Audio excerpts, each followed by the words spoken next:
kabeh wis ana kuncine kok Mas. Weh edan tenan kok. Kabeh iki urip ning alam donya kabeh. MC bareng kuncine ya mau ABC. MC protokol dalang manten. Dalang manten ya cukup ABC. A yang pertama. Assalamualaikum warahmatullahi wabarakatuh. Oh iya, pembukaan. Terus B. Bapak-bapak, ibu-ibu hadirin sekalian. Bageke. Terus C. Cukup sekian, terima kasih. Lah kok cekak men? Cekak awas kok. Oh iya. Ngono enak ngene. Lah aku wong ngawi, aku wong geneng, jangan bong ya tahu to senenganku to kowe. Tahu ya? Tahu. Ke sing nom apa sing tuwa? Jenenge bong anak pring ya sing enom. Kok gak sing tuwa ben enak ben nyocok tangkemmu. Ngene iki. Oh ya iso kan malah dudek. Wong enak menungso kon mati.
Unjuk syukur ngersani Gusti kang nyipta jagat.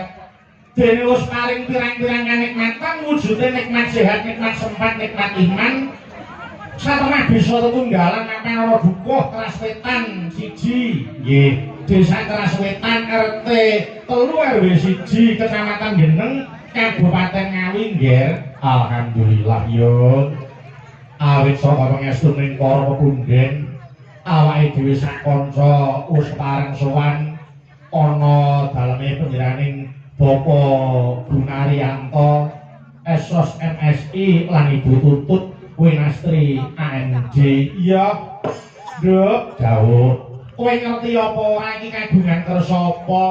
Yen ora kleru kagungan kersa ngunduh mantu. Iya.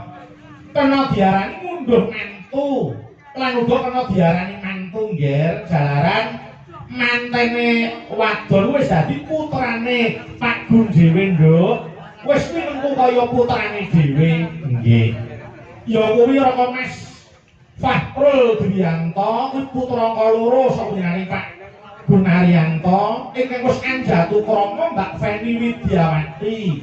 Kuwi putri jenenge Bapak Wijilan Ibu Ernawati SPJ saka Kaungan Kecamatan utawa Kabupatene Magetan, nggih.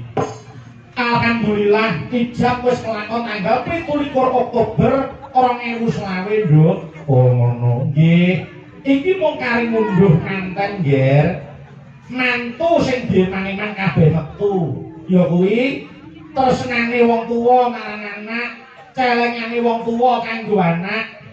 Ora eman panjenengane Bapak Gunaryanto ngragati marang Mas Fahrul jalaran pancen wong tuwa nyambut gawe kuwi nggo marajake anak kok, Nduk. Oh, ngaten ya, Mas. Iya. Lan ngantasi Mas ngantarane Mas Fahrul lan uga panjenengane Bapak Gunaryanto wis padha netepi sumahe dhewe-dhewe. kok sumpahe dhewe-dhewe kepiye? Yen anak sumpahe anak nyang wong tuwa kuwi mikul dhuwur mendem jero. Nek yen sumpahe wong tuwa ngarang anak polah bapa kepradah. Mas Fahrul kepengin polo krama, Pak Gunaryanto nrajai. Mula bengi iki wis kelakon digelar bahagian kaya ngene ndae, Nggih. Amin ya rabbal alamin. Mula yo pandongaku kanggo pengantene ya kuwi muga-muga sakinah mawaddah warahmah. Nggih. Sakinah kuwi ketentraman, kedamaian dan rasa aman dalam hati sehingga jauh dari kecurigaan dan kegelisahan. Terus mawaddah ya kuwi cinta dan kasih sayang yang membara serta rasa saling memiliki yang dijawantahkan melalui perhatian dan penghargaan. Nggih, warahmah ya kuwi kasih sayang yang mendalam dan terwujud dalam menerima kekurangan pasangan, memaafkan serta adanya rezeki dan karunia Allah SWT. Amin ya rabbal alamin, Nduk. Muga-muga pandonganmu kuwi dijabahi dening Gusti Kang Nyipta Jagat. Mas Fahrul, Mbak Feni ora kok dadi bojo ning dadi jodoh, Nggih. Apa ana bedane bojo karo jodoh? Bojo itu kalau mangsane iso pegatan iso pisahan. Nek wis dadi jodoh, kuwi ora ono bisa misahke mung kejaba maut kok, Nduk. Amin ya rabbal alamin. Nggih, dawuh. Iki matur nuwun kunjuk dening Bapak Kades, Bapak Haji Tony Riyadi Eza kang wis paling idi paringah nggone panjenenganing Bapak Gunaryanto gelar bahagian ora mung bengi iki. Oh, ngono ya. Wingi bengi orkes Melayu utawa dangdut. Oh nggih. Awan mau uyon-uyon utawa kelenengan. Dene bengi iki pagelaran wayang kulit awake dhewe sing tinimbalan sowan ana dalem kene. Nggih. Matur nuwun ya Yung dene ketua panitia Bapak Sukanto oleh ngopeni para kanca pengrawit wis ora kira-kira. Tenang kok, Nggih.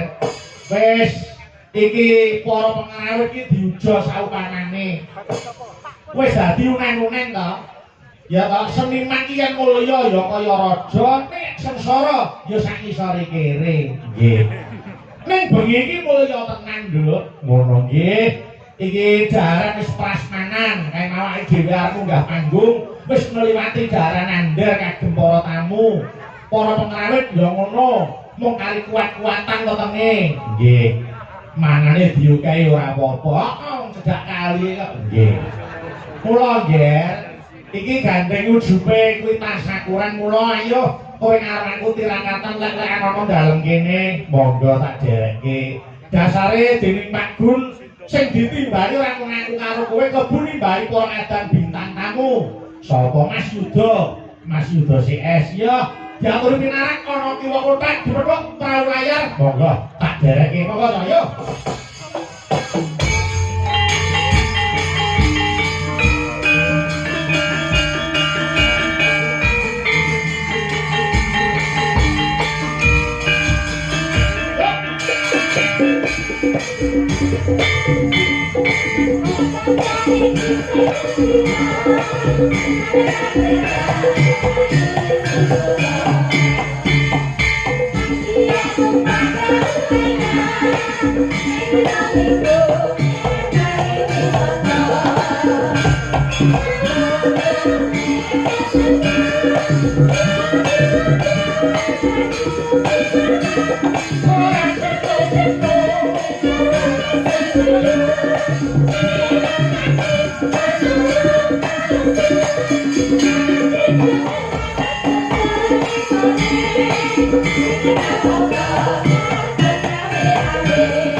warahmatullahi wabarakatuh. Selamat malam Mas Yudo.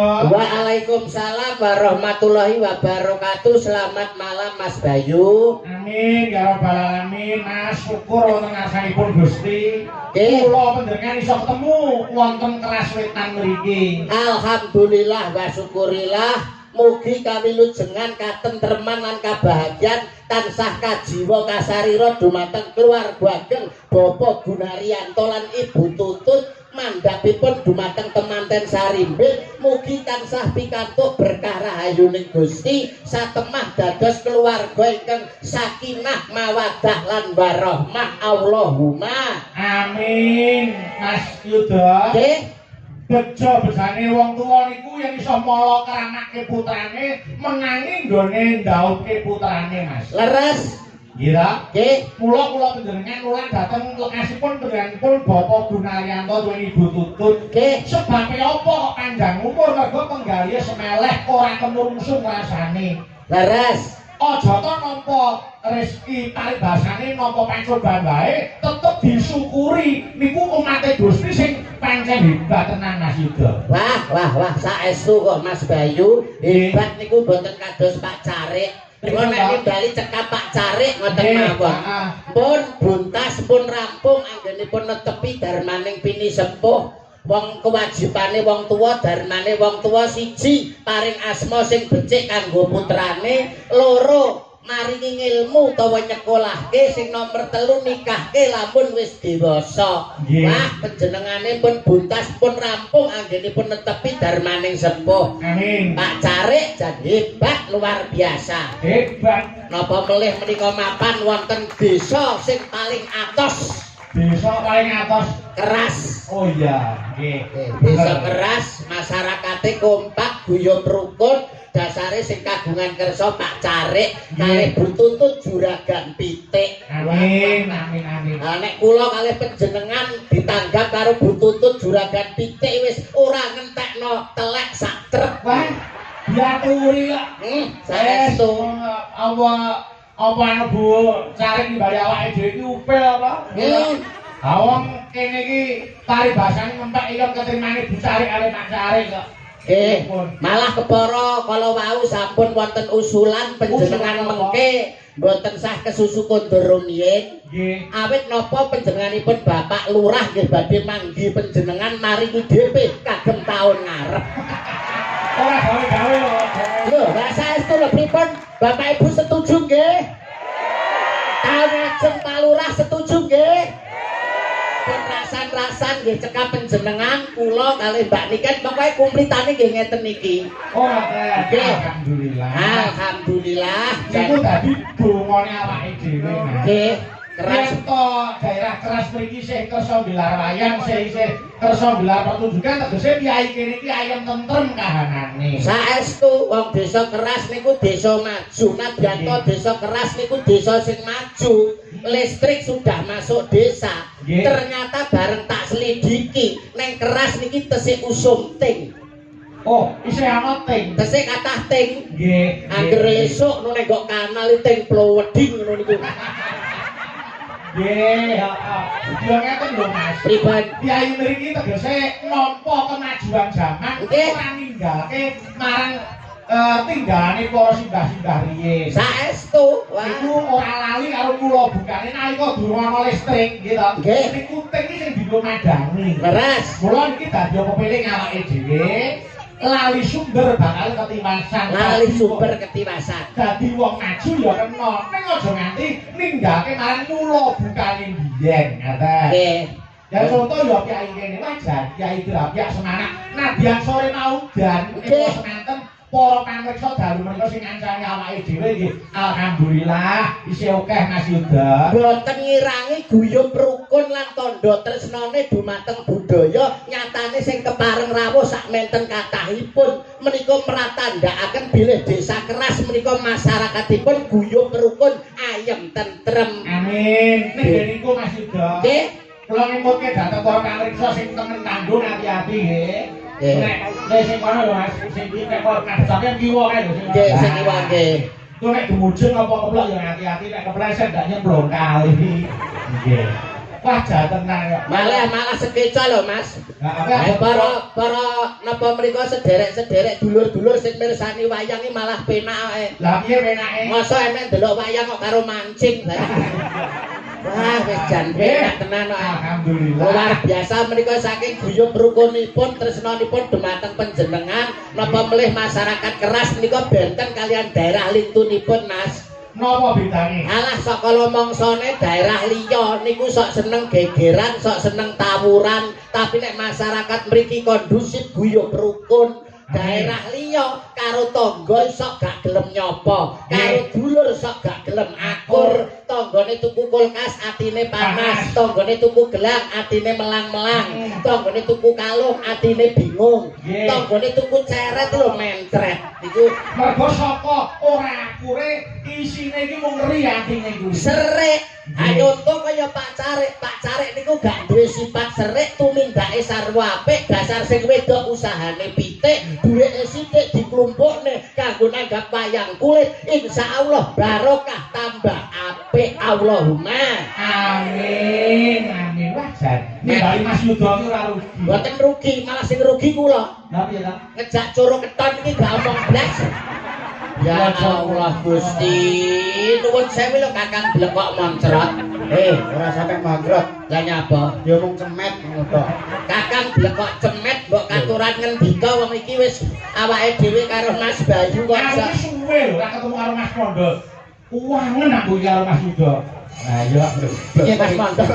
Pripun Kok wis ora ketemu Mas Mondo. Nggih. Aku kangen, Mas. Kali Mas Yuda niku kangen. Omongane iso dadi cicak panggung iki arang-arang. Arang-arang. Ora lari sih ora jamak. Nggih, panjenengan semanten ugi mulai saka tresnane panjenengane Pak Carik kalih panjenengan kula nggih boten piyambak. Lah jenengan lah boten sumerep to Mas. Apa? Masyarakat iso guyub rukun, pakliran wayang kulit iso jenjem tentrem, masyarakat iso manunggal dados setunggal. Niku gara-gara sinten lah gak ngerti. Sopo sing dalari? Lah niki Mas Mondol nggih menika salah setunggale dagelan sing menungso raine kaya cok bakal. Cok bakal ndoke siji kok. Lah ndokmu pira? Loro. Ya keceken sitok to kok iso karo nek Mas Bayu kan lho. Selamat malam Mas Mondo. Selamat malam Mas Bayu Ijo. Bayu Aji kok Bayu Ijo. Mas Bayu Aji. Bayu Aji kok Bayu Ijo. Bayu Aji. Ora nggih sehat to Mas Mondo? Alhamdulillah sehat. Nggih, nggih syukur nek sehat. Mas Yuda, Nggih Mas Bayu nggih. malam ini sangat luar biasa. Luar biasa. Napa mboten luar biasa panjenengane Pak Carik hebat kok. Panjenengan wau rias teng pundi Mas, transit teng pundi? Lah kuwi mau di daleme sapa?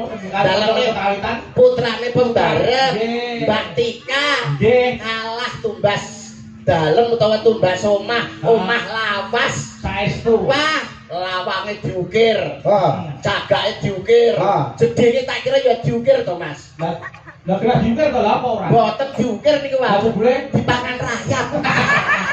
ya ora to. Oh, diukir. Ora. Lah hebat garwane ngasta polisi. Betul. Luar biasa. Heeh. Namung saged turun rembug rakitang mung klungsu-klungsu nderek udung Napa Mas Yuda? Mugi-mugi keluarga Bapak Carik Sarimbit Iba nggenipun kagungan kersa saestu pikantuk berkah rahayuning Gusti satemah kemanten kekalih dados kemanten ingkang sakinah mawaddah lan warahmah. Amin. Saiki gendi kowe.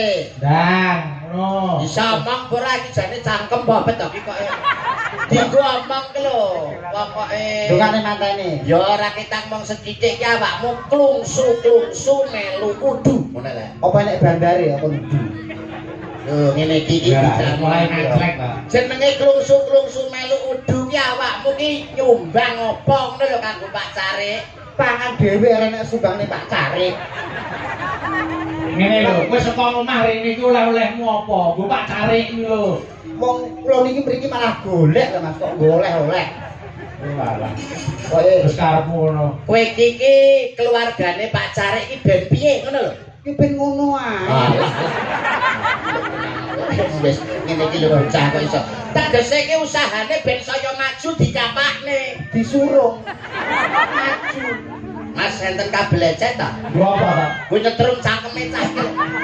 Gak omongan kok ora nek bener blas melu ndonga. Yen cara aku tumrape aku ngrasuk agama suci, tak dongakne barokah Allahu laka wa barokah alaika wa jama'a bainakum fil khair. Muga dadi keluarga sing kebak barokah lan dikumpulke karo wong-wong kang saleh. Allahumma Amin. Menak lancar. Yo kowe, Nganggo basa arep kaya awakmu. Lho, ya kudu iso ta. Dikira ora iso kok. Kanggo temanten to donga. Iya kanggo temanten. Ayo piye coba duane. Rungokno. Oke. Iya kok iso. Iso ya aku ra butuh. Bocah. Bismillahirrahmanirrahim. Bismika Allahumma ahya wa bismika amut. Kene iki keras wetan lho. Sing Kecamatan kecamatan santri, bener. oke santri para alim ulama ki oke lho. Godhange para kiai, kedunge para alim ulama, akeh para santri, akeh ulama lho. Tembungmu sak limah kok nyocok rasane ngati iki lho. Kowe iki lho ndongakne manten piye? Gak krungu to Mang aku ndonga banter. Piye to jajal piye? Rungokno. Bismillahirrahmanirrahim. Bismika Allahumma ahya wa bismika amut. Lho, krungu ora? Cah kocluk, cah gendeng, cah kentir. Kuwi ngono jenenge doa tidur, doa arep turu. Cah kocluk, cah gendeng, cah kentir. Ngerti ya, manten nek radang turu kapan metenge. Oh iya bener. Bener. Ketoke sak kleraman. Sak celeraman. Lambe Mas Pondone kaya ngawut. Ning isine bener. Isi napa to lambe kaya ngene kok mawet to bentuke kaya jumbleng. Wong Lambe jumbleng. Mas yo dikaya ngopo awakmu ki cara nyambut gawe utawa cara wong omah-omah iki kan luwih suwe saka temantene. Mesine kan kowe iso menehi tutur sembur. Ayo mbok nuturi. Nah. Tutur sembur ki piye ning manten ngono. Ula piye kok nyembur. Tutur sembur ki maksud iki kata mutiara lho. Kata mutiara kanggo temanten supaya rumah tanggane bahagia ki kowe kan duwe resep. Oh, alah arep masak terus kita resep. Resepe anu nasi goreng. Ngene. Kata terakhir yo manten saka jenengan apa wis. War bongko iki kata terakhir. Wong gak omongan bangel iki mau dicopet ngene ayo kok iso. Kanggo ndonga temanten ki lho, cara konsepmu ki piye? Lah kabeh wis ana kuncine kok Mas. Weh edan tenan kok. Kabeh iki urip ning alam donya kabeh ana kuncine. Tegese wong omah-omah sadurunge omah-omah lan omah-omah kuwi ana rumus utawa ana kunci. Ana rumuse ana kuncine. Matematika kok kok rumus. Ora ngentahi. Ora ngentahi. Baru dhewe tinggali yo sing tenanan langsulan kok rumuse apa? Rumuse wong omah-omah, kunci wong omah-omah sakurunge dadi manten kudu piye? Loh, tetep kuncine hanya 3. Apa kuwi? A, B, C. Lho.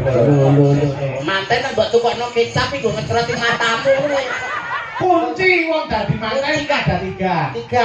A B C. Kuwi enek maknane, Enak maknane. enek karepe. Enak karepe. Wah edan tenan kok gundul iki kok iso. Wis mari kok. Karepe apa karepe? Huruf yang pertama adalah A. A. Anak loro kudu padha senenge.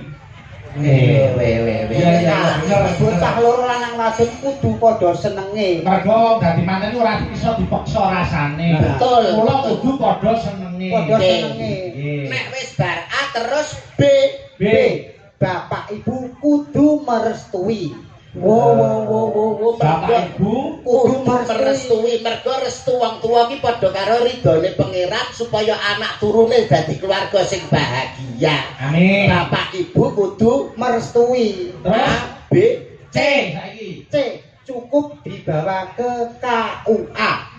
Sah. Hebat Munggah negara. Hebat. Wong modele ndas-ndasane kaya cilok ngene lho Mas.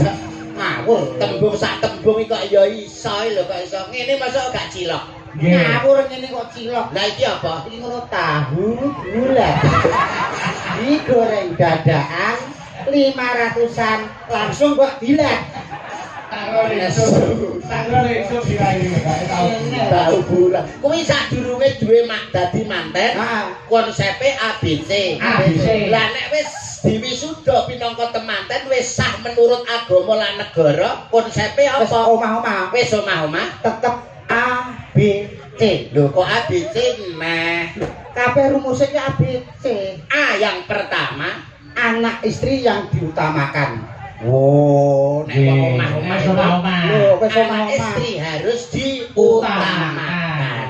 Terus B, Bungah susah dilakoni wong loro. wedan jelas B. itu. Pak Lurah medun langsung menehi DP itu jelas. Jelas DP panjer to. DP dupak. A, A B terus lagi C. C. Cinta sekali untuk seumur hidup. weh. Kabeh ya. Anak kuncine. Mosok yo kanggo wong omah-omah tok. Ora wong omah tok. Lah apa? MC bareng kuncine yo mau ABC. MC protokol Protokol. dalam manten. Dalam manten yo cukup ABC. A yang pertama, Assalamualaikum warahmatullahi wabarakatuh. Oh iya, pembukaan. Pembukaan. Terus B, B, Bapak-bapak, ibu-ibu hadirin sekalian, bageke. Terus C, cukup sekian, terima kasih. lah kok cekak men.